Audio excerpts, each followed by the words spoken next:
So let's continue with chapter 4 or part 2 of chapter 4 on the economic cooperation and integration in ASEAN. So we've already gone through the first part on political security, cooperation and integration, and we've gone through several of the mechanisms or initiatives, right, established and implemented by ASEAN in terms of the political security cooperation.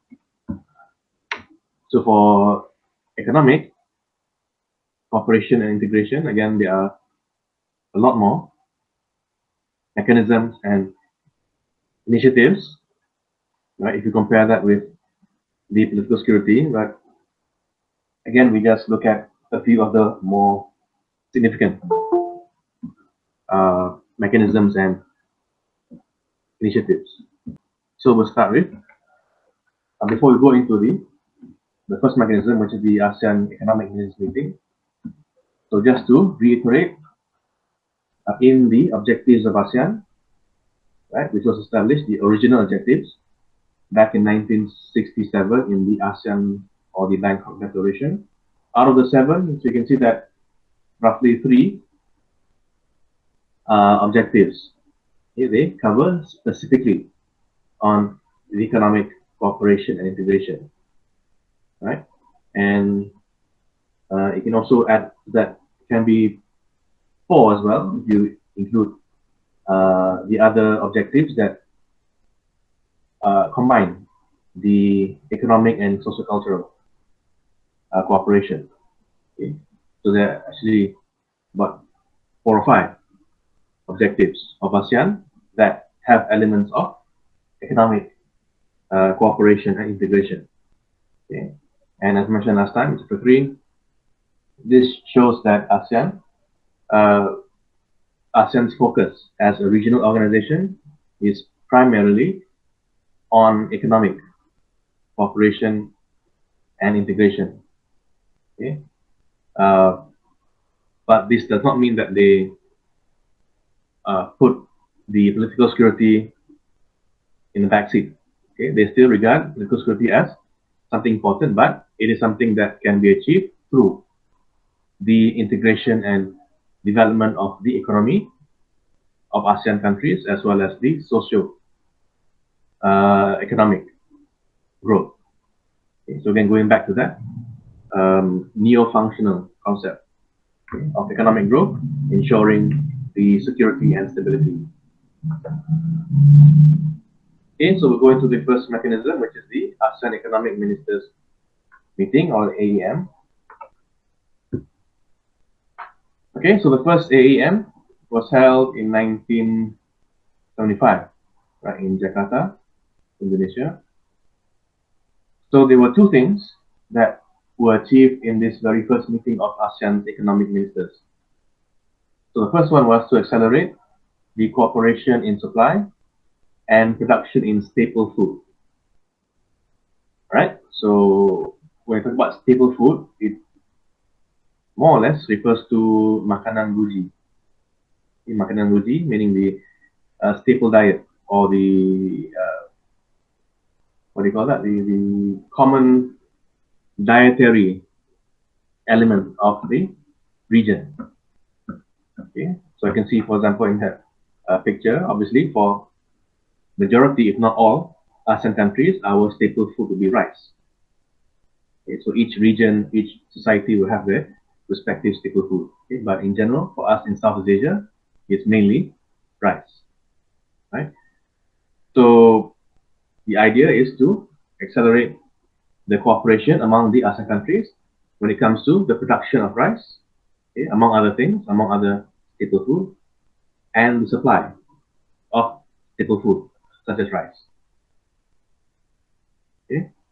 And the second outcome was also to accelerate cooperation among the ASEAN countries in the production and supply of energy, tenaga. And it should also be remembered that at this particular point in time, 1975, there were still only the original 5 member countries of ASEAN. So the main question, as already stated there, that needs to be asked and has already been answered there in the slide, is why did ASEAN and the ASEAN economic ministers as well identify these two, I say these two products or these two commodities to be the focus of their initial cooperation in ASEAN. Okay? So they could have chosen any elements of the economic cooperation or other commodities and so on, but they identified staple food and energy. So one of the reasons, as stated there as well, is to reduce or to gradually reduce. Okay? So they cannot immediately cut off their dependence ataupun kebergantungan, but to gradually reduce dependence on other countries or regions where they get their supply of the staple food and energy. So ASEAN countries, again being developing countries, they would still need to depend on other countries for their trade, for the import-export, right? So to reduce that dependence, okay, untuk mengurangkan kebergantungan terhadap import dari negara-negara lain atau rantau lain. So they have to work together and ensure they can produce their own supply of staple food and energy.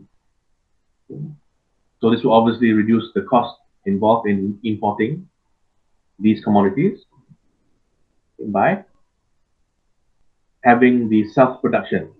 Okay? So there's reduced costs for those developing countries, and you have your own supply, so you don't have to depend on other countries for these commodities. So that's one of the main reasons why they had established these two outcomes in the first AEM meeting.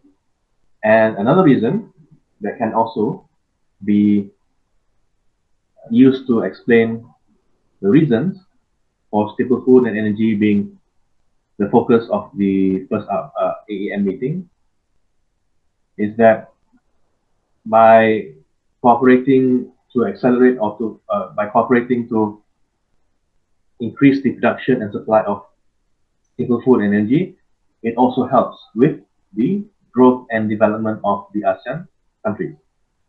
Right? So we all share the same staple diet in terms of rice. So if you have enough production and supply of staple food, then your respective population will have enough nutrition. And when they have enough nutrition, they remain healthy. And when they are healthy, they can work and they can contribute to the growth and development of their respective countries. And as a result, ASEAN itself will also benefit when each member country is able to grow. Right? So that's one of the other reasons. And same thing applies to energy. So when you have the cooperation in terms of production and supply of energy, like electricity, for example, among other things, then you have enough energy to power the factories, to power the buildings, the offices, to power the homes. And then from there, people can be more productive in their work, and they can also increase the growth and development of the country when you have enough supply of energy. So that's another reason for the inclusion of staple food and energy, right? In the first AEM meeting. Okay, so next we'll go into the second initiative, which is the Bali Concord or the Declaration of ASEAN Concord 1976. And like in part one, when we talked about the political security cooperation that was established in the Bali Concord, which is the first document to detail the initiatives ASEAN will carry out to enhance their regional integration and cooperation. Right? So this is the very first initiatives planned by ASEAN in the very first ASEAN summit in terms of how they will go about and enhancing their economic cooperation and integration. So as we go along in these different mechanisms and initiatives, you should also try to take note of the evolution or the changes in the focus of ASEAN's cooperation and integration, whether in political security, economic, or later on social culture. Okay? Especially in economic, you'll see that the focus will shift in terms of their priority in terms of economic cooperation. Right? So as we have already seen, in 1976 or 75, in the first AEM meeting, the focus was on the basic commodities, as we call it, okay? Commodity asas, which is a staple food and energy. So in the Bali Concord, okay, in the following year, when they had the first ASEAN summit, and they established the Bali Concord. So in terms of economic integration and cooperation, so again, they divide into different sections. The first one is on cooperation on basic commodities, again, continuing okay, from the first AEM meeting in 1975. So the outcome of that Bali Concord in terms of this section is the priority or to give priority to the supply of the individual country's needs in critical situations. So this is another reason why ASEAN had decided to focus on the staple food as the first area of economic cooperation and integration. So besides reducing dependency on imports, besides ensuring the population of ASEAN has enough nutrition and also to contribute to the economic growth. Okay. Thirdly is to ensure that the ASEAN countries can help each other if certain countries are faced with a food crisis or a food shortage for whatever reason, right? So whether it's because of, for example, a drought in musim kemarau, so in some countries it might affect their production of their staple food, so they'll have less supply for their population. So other ASEAN countries that might have access, okay, meaning lebihan, okay, excess supply of that staple food, they can contribute to the country that's facing that problem. Right? And this is also an element of economic integration where you are sharing the resource okay, between each other. So that's another reason for this focus of the production and supply of staple food, right? As well as energy. And then they also give priority to the acquisition of exports from member countries. So a fourth reason you can add in terms of why they identified these two commodities okay, for their economic cooperation and integration, okay, which is to begin the process of intra-regional trade, right? Intra-regional trade, so that when we produce our own basic commodities, then we can export to each other within the ASEAN region or among the ASEAN countries. Right? So we produce certain commodities, okay, certain staple food that other countries might be lacking. So we export to them. Okay, so they get the supply and we get the income from the export. And the commodities that they have excess, the behind, and we might be lacking, so we import from them, so we get the supply, and that country will get the income from the export. So it's a win-win for the ASEAN countries. Okay, so when they focus on that area of cooperation in terms of the basic commodities, and they also focus on intensifying cooperation in the production of basic commodities. So again, as mentioned in the previous slide, so to cooperate in terms of increasing the production. Right? So working together to find ways on how they can increase the production of the staple food and also energy. And then the next section in the Bali Concord, in terms of economic cooperation and integration, is industrial cooperation. So now they added another area, besides the basic commodities of food, staple food and energy. So now they also identify the need to focus on industrial cooperation. So what they established in the Bali Concord is to have large-scale industrial plants.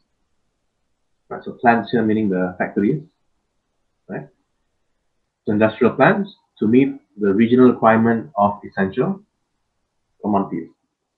So one of the ways they can increase production of the basic commodities is to establish large-scale factories. Okay, so it's all connected. Okay, the basic commodities with industrial cooperation. So when you have large factories or large-scale industries, then this will enable them to produce more of those commodities. Okay, and besides the industrial plants or factories to help them increase the production of the basic commodities, they also will give priority on other industrial projects which will achieve these three objectives. Okay, so they don't just establish any industry in their respective country. So they have to identify certain industries that can achieve these three things. The first one is the industrial projects that will utilize the available materials or resources within their respective countries. Right? So each country will establish or implement an industrial project that will use the available raw materials and also natural resources that they already have, whether it's oil or tin or whatever it is, resources they have in their countries. So that is the type of project or industrial project that they will establish. Okay? So they will not have to waste money importing the materials and resources to carry out the project because they already have those raw materials and resources in their country. And number two, the industrial projects, which, as mentioned already, will contribute to the increase in food production among the ASEAN countries. And number three, increase foreign exchange earnings and trade employment. So there's actually two things here. One is industrial projects that will help with the income of the ASEAN countries through the export that they have from those products they produce from the projects. Okay, so they export to other countries. Right? And number two is to create job opportunities for the population. Third part of foreign exchange earnings, meaning the export to other countries, okay, especially to non-ASEAN countries, and also industrial projects that will help create employment. So by having the employment created for the population, this will also help with the improvement of their status of living or standard of living. Right? So by having employment, they have jobs, or meaning they have jobs, and they have income, and the income they receive from these jobs, then they can use to help improve, right, their livelihood of their family. So that's also another important outcome by establishing these industrial projects. Next is cooperation in trade. Kerjasama dari segi perdagangan. So to promote development and growth of new production and trade and improve trade structures.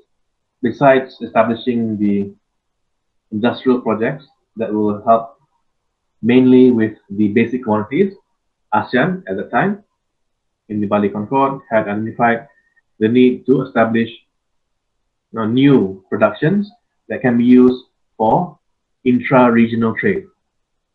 Yeah? So trade within the region or within the ASEAN member countries. right? As well as finding ways to improve the trade structure among ASEAN countries.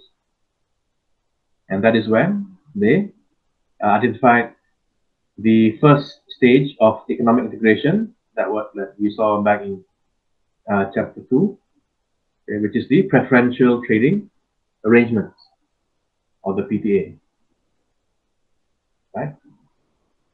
And as we saw back in chapter 3, so the PTA only began in 1978 after the second ASEAN summit. But they have already established the need or the idea of establishing a PTA even back in the first ASEAN summit in 1976.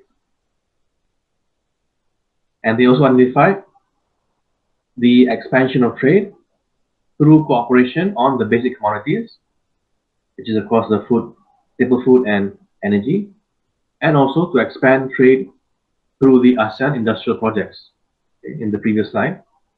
So again, the products that are produced by the ASEAN countries through the industrial projects will then be exported to each other within ASEAN. Okay, and that is the step in terms of expanding or enhancing the trade, cooperation and integration in any region. You start by trading among your member countries. And number 4, accelerate joint efforts to improve access to markets outside ASEAN, okay, by eliminating the trade barriers. And again, in chapter 2, I think we already mentioned as well the barriers of trade, especially in terms of tariffs and quota, okay, the limits you place in terms of how much you can or how many products you can import and so on. Okay, that's the quota. And tariff is, of course, the tax, okay, the import duty or import tax. So the idea is to accelerate the cooperation among the ASEAN countries to improve access to their access to markets outside ASEAN. Okay, so they want to encourage other countries outside of ASEAN to trade with ASEAN member countries, right? And to do that, ASEAN, of course, will have to be more competitive with other regions. And one of the ways they can do that is through the elimination of the barriers of trade, right? So if they're able to do that, then more countries will be more attracted to establish trade relations with ASEAN countries. And finally, cooperation in technology and production methods. Okay? So to cooperate between the ASEAN countries in terms of research and development, the R&D, in terms of developing technology that can help with the production, especially of the basic commodities, right? So they can produce faster, they can produce more, right? And they can produce at a lower cost. So all these things, the ASEAN countries have decided to do in the Bali Concord under cooperation in trade. And then you have machinery for economic cooperation established by the Bali Concord. So obviously the AEM will be the main machinery or the main mechanism for ASEAN's cooperation and integration. The same way that the AMM, the ASEAN Ministerial Meeting, will be the main mechanism for political security cooperation in ASEAN, right? And obviously the ASEAN summits would be the top mechanism, but this covers every aspect, okay, political security, economic, and also social culture. Okay, that's ASEAN summits. But for each individual area of cooperation, so they have the main machinery. Okay, so AMM for political security, AEM for economic cooperation. So the AEM will be responsible for these three things, okay, to formulate recommendations to strengthen economic cooperation among the ASEAN countries. And then number 2, review the implementation of ASEAN projects, right, on economic cooperation. So they will review, they can say mat, okay, and besides that, they will also observe, or they will memantau. Right, they will oversee the implementation of product of the projects, and they will review the effectiveness of these industrial projects or these economic cooperation projects, and they will make any adjustments as they see fit. And thirdly, exchange views towards harmonizing regional development. Okay? So AEM will also be a place of discussion, a forum of discussion to exchange views among the ASEAN economic ministers on how they can further develop the region and to ensure that each member country can develop equally and not be left behind compared to other ASEAN countries. Right? These are the this is the main machinery for ASEAN's economic cooperation. Okay, next is the ASEAN Industrial Project 1976, and again this is what was mentioned in the Bali Concord, right, under the industrial cooperation. So this is the main project on the main initiative under that industrial cooperation, right? So the AIP, okay, the ASEAN Industrial Project 1976. So objective was to establish at least one industry in each ASEAN member country, right? And again, the industrial projects that were identified would need to fulfill those three objectives or goals mentioned in the previous slide, right? In terms of utilizing the existing resources in the member country to help increase the production of the staple food, and number three, to provide job opportunities and also as a source of export to foreign countries.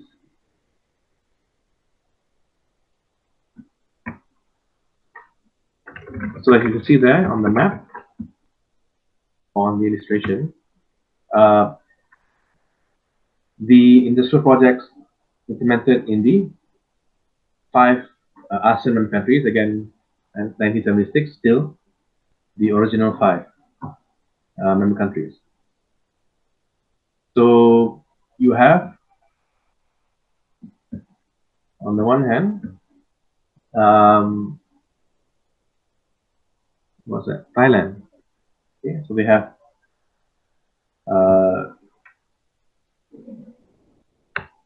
the industrial project with the production of soda ash. Okay, so soda ash, I think that is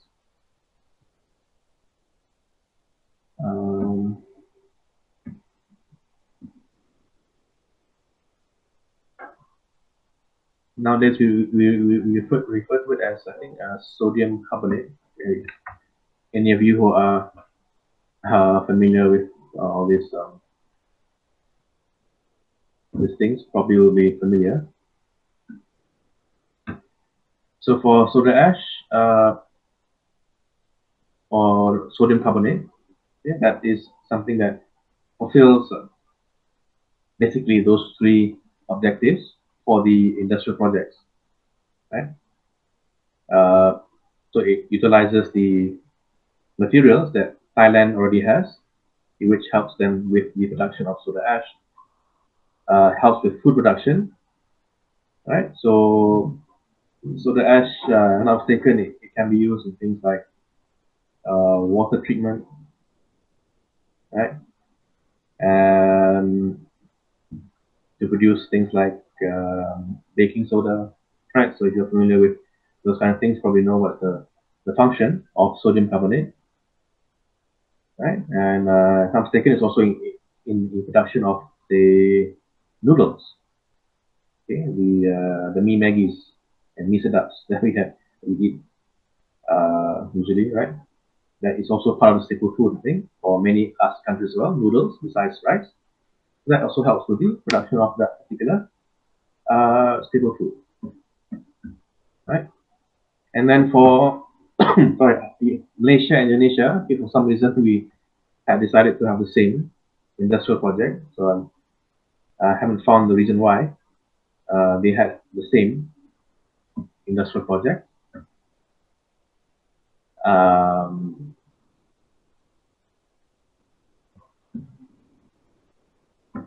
So the production of food of urea, right?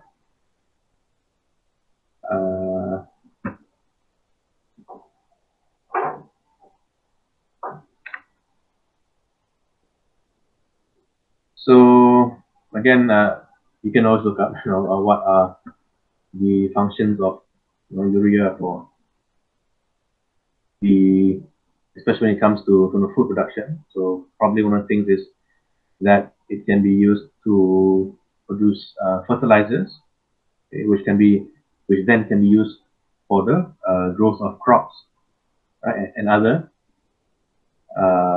purposes. So again, vegetables as well will be another staple food of ASEAN countries besides rice and noodles, right?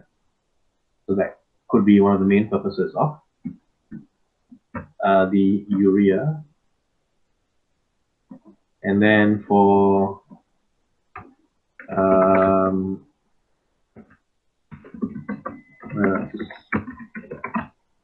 that would be Philippines. It will have the compound fertilizer.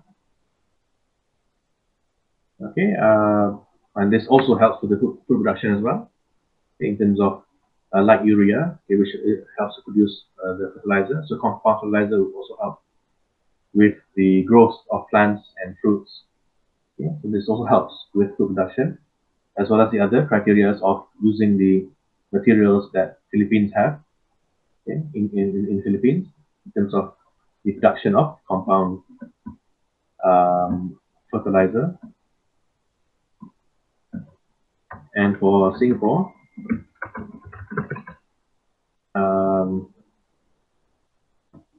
diesel engine, right? So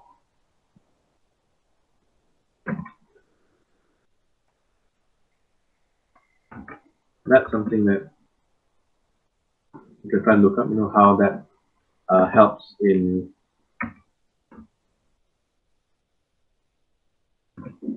especially in the second objective for food production.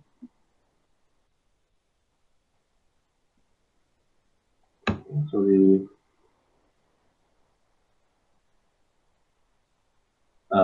diesel engines probably help with the machinery used in agriculture, right, and also in the industries. So again, you need machines to help process and other functions when it comes to food production as well. So that would probably be the main reason for diesel engine being the project for Singapore. Right. So this is basically the original 5 or the 4 projects. Malaysia, Indonesia, the same industrial projects implemented by ASEAN at the start of their industrial cooperation. Okay, next we have the preferential trading arrangements 1977, okay, or started 1978. So we already discussed briefly back in chapter 3 as well as chapter 2 on the PTA. So the PTA, of course, will be the first stage of economic integration, and it would help to initiate or to begin the process of intra-regional trade among the member countries. And the PTA was also implemented to promote the concept or the idea of ASEAN first, others second. Meaning, as it's quite obvious, that they want to promote import and exports among ASEAN countries first, before we consider imports from non-ASEAN countries. All right. So any trade, it should be given priority to ASEAN countries. Okay. So this will help with the trade cooperation and integration among ASEAN, right? And to establish trade preferences for products traded between the ASEAN member countries, right? So as mentioned in Chapter 2, the PTA, the main idea behind this stage of economic integration is that you give preferences in terms of tariff reduction, right? So you identify, each country identifies certain products that are imported from another ASEAN country that will be given a tariff reduction. Okay? At this stage, there are no tariff eliminations yet. All right, only tariff reduction. And other products will still maintain a very high tariff rate. Right, so that's the basic idea of concept of the PTA. So the products that would be given the tariff reduction are the products under the ASEAN industrial projects that we saw just now, right? The soda ash, the urea, the diesel engine, and also the compound fertilizer, and also the products under the ASEAN industrial complementation scheme, which we'll see in the next slide. Right? So these were the products that will be given tariff reduction, and imports of other products between ASEAN countries will still have a high tariff rate.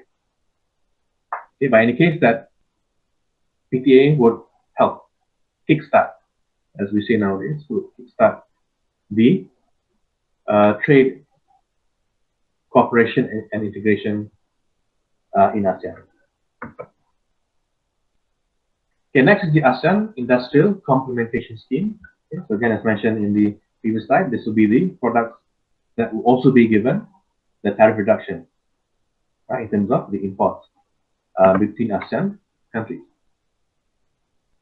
So the ASEAN Industrial Complementation Scheme 1951, so the idea was to allocate the production of automobile components to each ASEAN country with the objective of manufacturing an ASEAN car collectively. So the 5 ASEAN member countries would collectively manufacture an ASEAN brand car by producing various components, right, towards the production of the ASEAN car.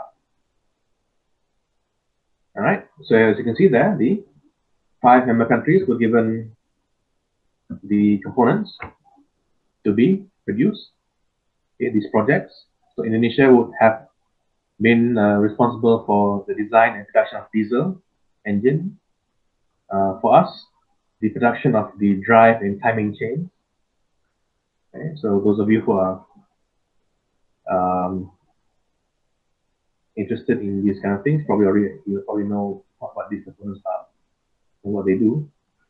Philippines manufacturing the body panels, right? The Singapore production of universal joints, and Thailand manufacturing of body panel as well.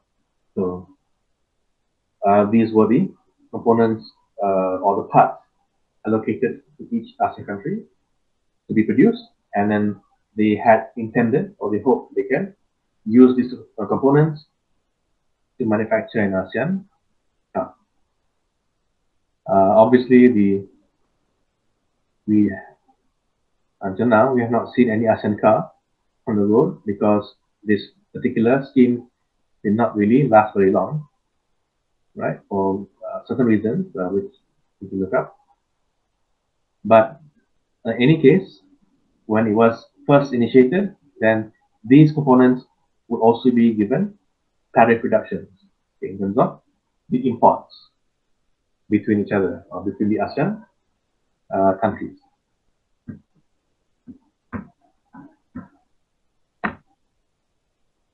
Okay, next is the ASEAN Industrial Joint Venture Scheme, okay, 1983. So the purpose of this AIJVS is to encourage greater investment and increase industrial production, again, among many member countries. And this is done through a joint venture, right? So I think joint venture, I think we all know the concept. It's like more or less a collaboration between two sides. So a joint venture in resource pooling and market sharing activities. Yeah. So in this particular project or scheme, ASEAN would encourage two members to cooperate between each other to produce one product. Okay, so a joint venture. So in the examples shown there, so for Malaysia and Brunei, so we have this joint venture to produce security paper.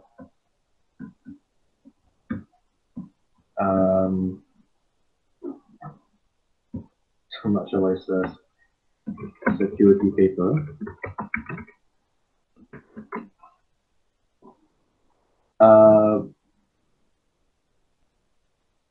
So basically, it's like, you know,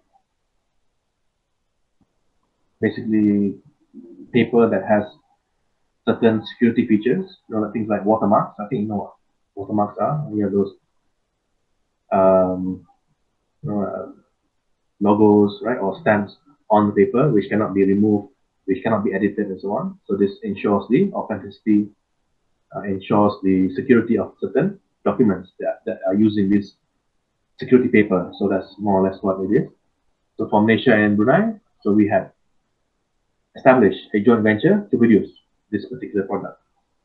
And for Thailand and Indonesia, in terms of mineral mining, Malaysia, Philippines, automotive lamps, and Malaysia, Thailand, motorcycle, electrical components. So Malaysia was heavily involved in this joint venture scheme in ASEAN.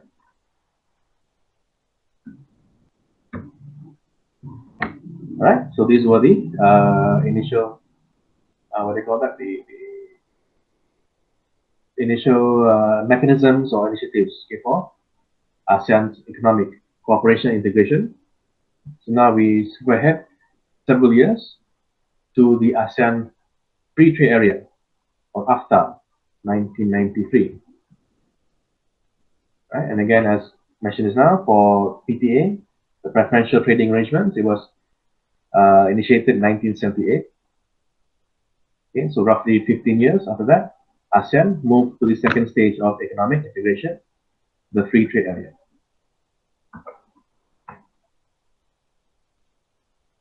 So the ASEAN free trade area, the idea began in 1990, okay, in the 22nd ASEAN Economic Ministers meeting.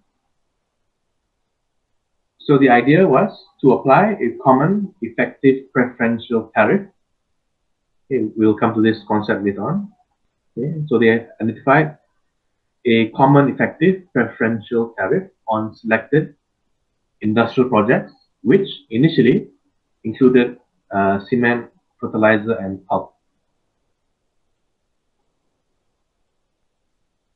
Right. So these were the three products, the initial products that they targeted to implement a common effective preferential tariff, which, just to briefly explain, involves a gradual reduction of tariff until it reaches 0%. Okay, in other words, a gradual elimination of tariffs rather than reduction of tariff. Right? So that will be the concept that will be implemented under AFTA.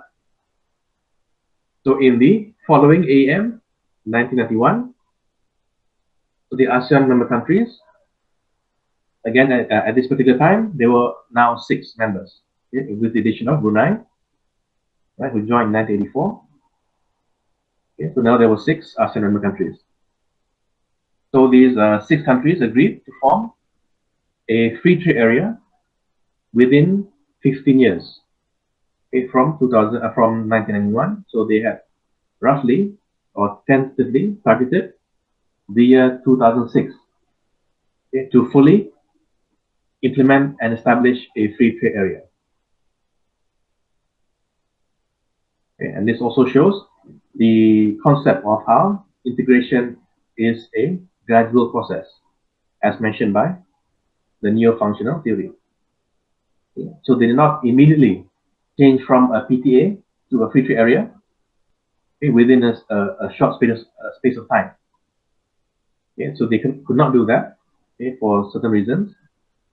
So it had to be done gradually or at a very, not very slow, but at a slow pace.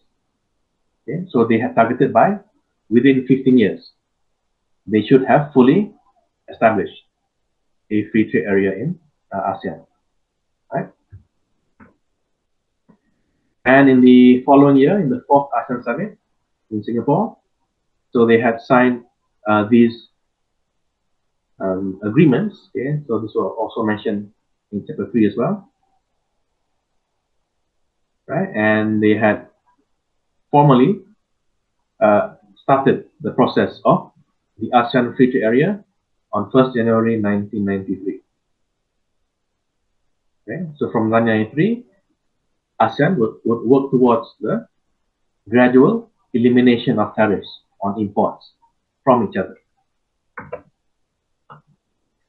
So the objective of ASEAN's free trade area, okay, there are two things. One is to increase ASEAN's competitive edge as a production base geared for the world market.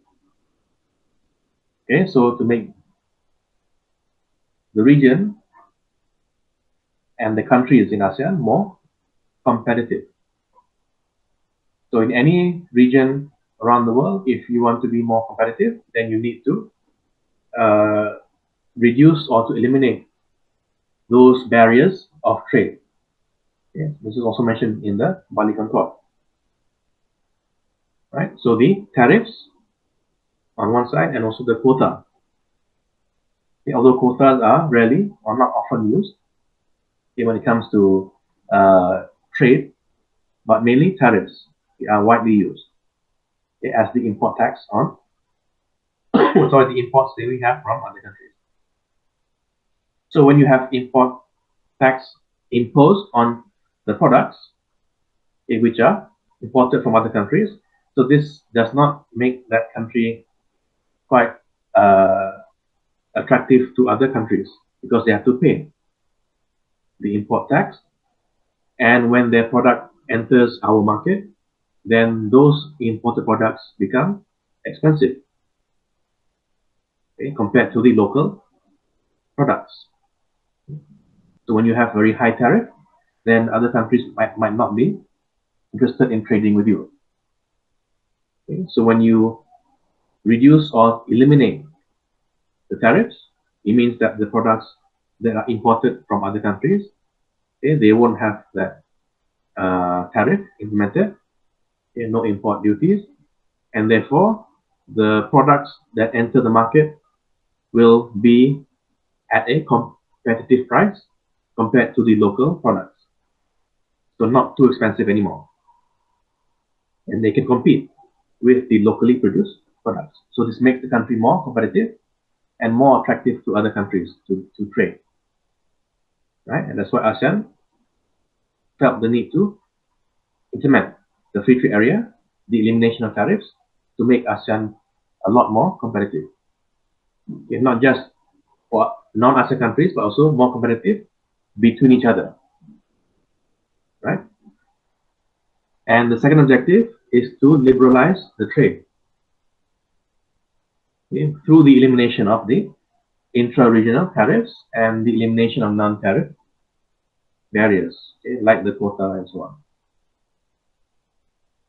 Okay, so the liberalization of trade.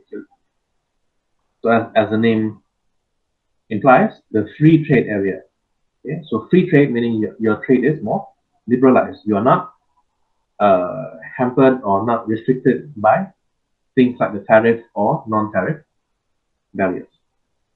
Okay, so trade can be a lot smoother, okay, compared to the previous stages of economic integration. So the main mechanism used for AFTA is the Common Effective Preferential Tariff Scheme, as mentioned just now. So the CEPT for short. So what it means is that it is a cooperative arrangement between the ASEAN countries to reduce intra-regional tariffs from 0 to 5% among the member countries over a period of time. Okay. So as I mentioned just now, in the free trade area, ASEAN does not immediately eliminate tariffs on imports between member countries, as this will have a very serious implication on certain economies, especially the lesser developed countries. So they have to gradually uh, eliminate or reduce the tariff until it becomes 0%. And that's why they gave the after roughly 15 years, right? So the implementation of the CEPT, the Common Effective Preferential Tariff Scheme, would be different for the different member countries of ASEAN. So for the original 5 member countries plus Brunei, okay, so the 6 countries, or we call them the ASEAN 6, okay, so they were given until the year 2002 to implement the CPT scheme, right? So they started in 1993, and they by the year 2002. So that's roughly 10 years time frame.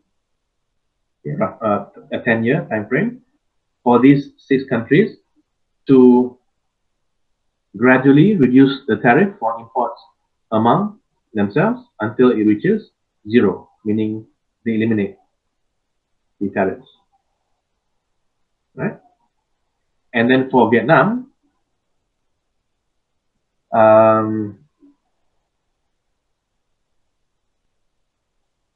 so they joined, I think, back in 1995, right? So when Vietnam joined as the 7th member of ASEAN, so they were given a different time frame, obviously, because they had joined later. So they were given until the year 2006, okay, to fully implement the CEPT scheme for imports into their country. And for Laos and Myanmar, who joined in 1997, so they were given until the year 2008 to implement the CPT. And finally, Cambodia, who joined in 1999, they were given until the year 2010. Okay, so they were, each of us were given roughly 10-year time frame. So the 10-year time frame, again, to gradually reduce the tariffs until 0%, and also to give each country the time to adjust and to adapt to the reduction of the tariffs until it reaches 0%. Okay. So that's the concept of the CPT, or the Common Effective Preferential Tariff. And again, if you look up references on AFTA, okay, you come across some examples of this gradual reduction of tariff, okay, for the under the CPT. So these are some additional points regarding AFTA, right? So the tariff cuts or tariff reduction under the CPT are done through different approaches. Okay, so you have firstly the fast track program. Okay, and you can see there are different approaches. So tariffs which were originally above 20% will be reduced to 0 to 5% within 10 years, right? And for tariffs that were 20% or below, before or after, they will be gradually reduced to 0 to 5% within 7 years. This is what we call the fast track program, and these were the products identified to be placed under the fast track program for tariff reduction and elimination. Okay, so the chemicals, fertilizers, okay, the pulp, which was mentioned early on, right? And then you have the normal track program. So normal track program will have a two-stage, more or less, implementation. So tariffs which were originally above 20% to be reduced to 20% within 5 to 8 years, and then from there to be reduced from 0 to 5% within 7 years, right? And for tariffs below 20% below to be reduced from to 0 to 5% within 10 years. So this is a normal track program for other products not listed in the fast track program. And there are also 4 categories of products under AFTA, right? So you have the inclusion list. Okay, so these are products for the tariff reduction and elimination, and these refer to the manufactured and processed agricultural products, and also certain unprocessed agricultural products.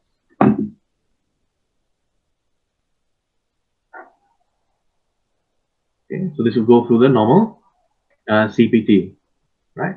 Scheme for tariff reduction and elimination. And then you have the temporary exclusion list. So these are products which member countries will seek temporary exclusion from tariff reduction and elimination.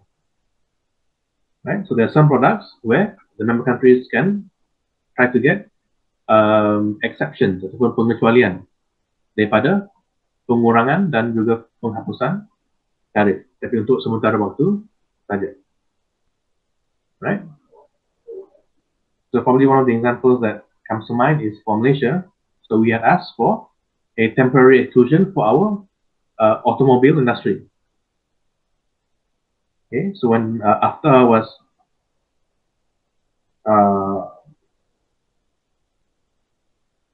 to be established, okay, so for Malaysia, we had asked that the tariff reduction be excluded for our automotive industry, okay, for our proton cars. Okay, so this is to give time, basically, for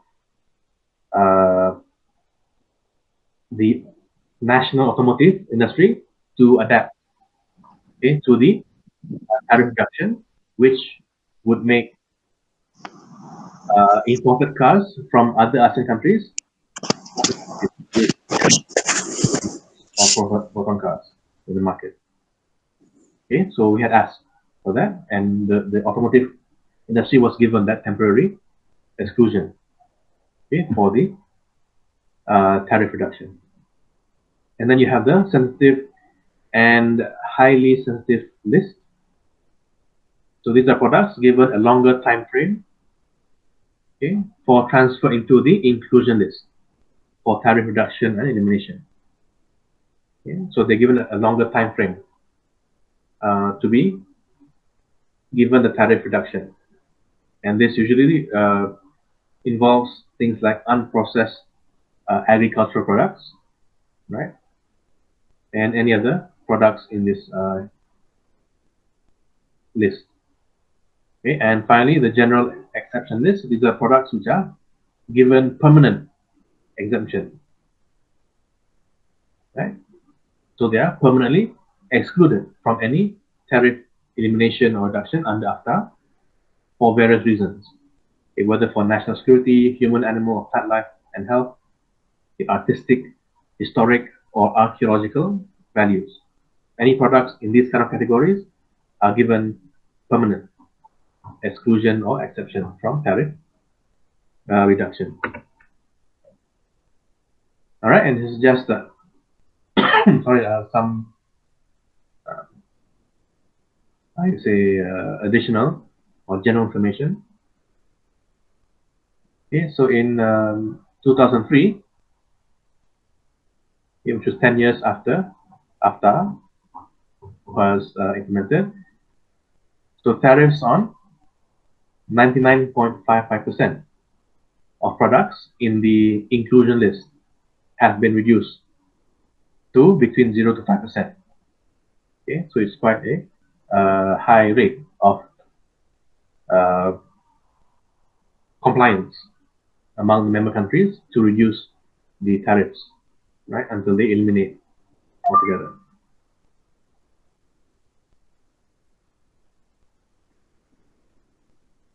Okay, and then for the products in the inclusion list, we still have tariffs of above 5%. Those that have been transferred from the sensitive and general exception list into free, right? So they are, it just simply shows that ASEAN has been quite effective and successful in implementing the TPT scheme for the ASEAN free trade area. Okay, so we have this one. So I think we'll continue this one on Friday.